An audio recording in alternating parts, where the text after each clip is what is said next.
ნანუკა ჟორჟოლიანმა რამდენიმე წუთის წინ მიმართა ოფიციალური წერილით საგამოძიებო უწყებას, რომ გააცნონ ზუსტად დადგენილება, მათ შორის სასამართლოს განჩინება, რის საფუძველზეც დაყადაღდა მისი ფონდი.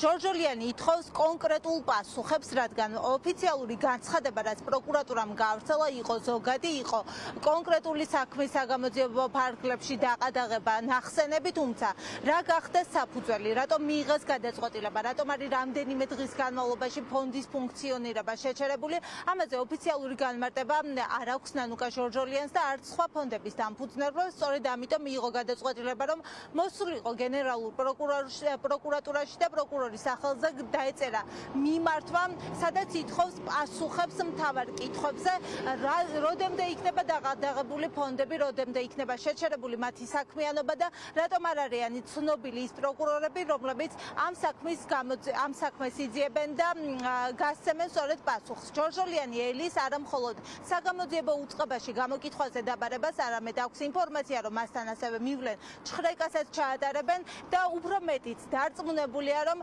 რადგან გამოძიება სისხლის სამართლის საქმის ფარგლებშია დაწყებული და სწორედ ამიტომ დააყადაღეს მისი ფონდიც, არც იმას გამორიცხავს, რომ მის წინააღმდეგაც დაიწყო სამართლებრივი დევნა და უფრო მეტი ივანიშვილმა მიიღოს გადაწყვეტილება და ფონდის ხელმძღვანელი დააკავოს. ოფიციალური განჩინება არ ჩაგვარები, ანუ პროკურატურა ოფიციალურად მე არ მათყობინებს რა იყო საფუძველი მათი, რის შედეგადაც მიიღეს ეს გადაწყვეტილება. ერთია რა განცხადებას ავრცელებენ ეს ზედაპირულს, მაგრამ მეორეა რა დევს საქმეში და რის საფუძველზე მოხდა ამ გადაწყვეტილების მიღება და თან მე მაქვს ჩემი დასაბუთებული ვარაუდი იმასთან დაკავშირებით, რომ პროკურორების სახელებს და გვარებს მიმალავენ.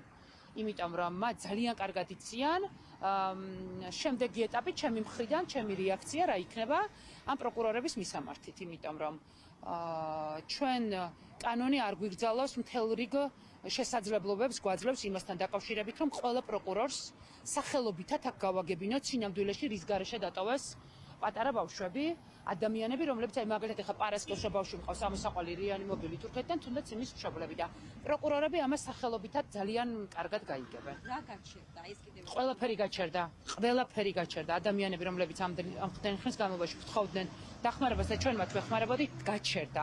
ჩვენ ვეღარავის ვეღარ დავეხმარებთ.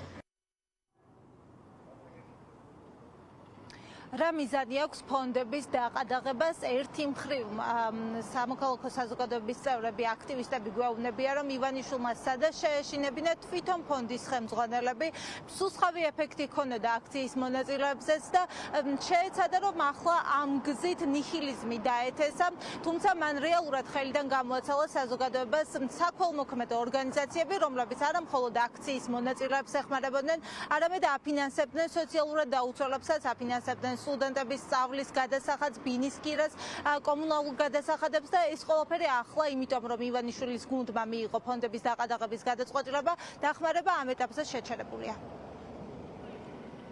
ის რომ ადამიანი მეორე ადამიანს ეხმარება, რომ იქნება ფონდები, რომლებიც ეხმარებიან გაჭირებულ ადამიანებს, ეს მათ აღიზიანებს, იმიტომ რომ ვითომ სიკეთე უნდა გააკეთონ, მხოლოდ მათ არ შეუძლიათ ამის გაკეთება, ამ გამოცდილებაც კი არა აქვთ.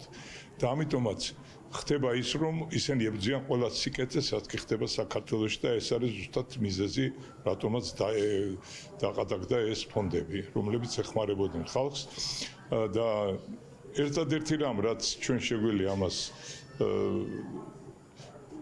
უწოდოთ, ეს არის მავნებლობა და ერის წინაშე უპასუხისმგებლობა. ესენი ხომ ჩვენ უბედურებაზე და ჩვენს გამწარებაზე ხარობენ.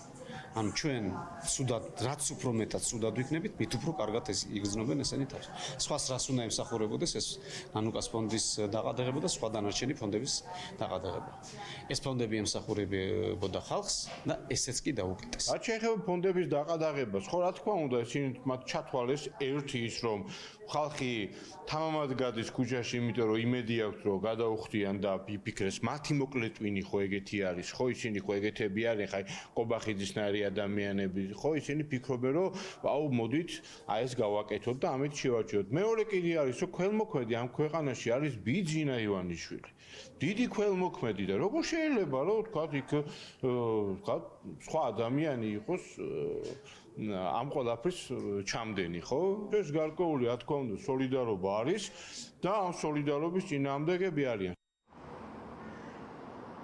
ახლა ყველა ფონდის ხელმძღვანელი ელოდება სასამართლო განჩინების ჩაბარებას, შემდეგ სავარაუდოდ ნახავთ დაკითხვების სერიებს გენერალურ პროკურატურაში და ამის შემდეგ უფრო მეტად გამოიკვეთება კონტურები თუ რას ედავებიან ფონდების ხელმძღვანელებს.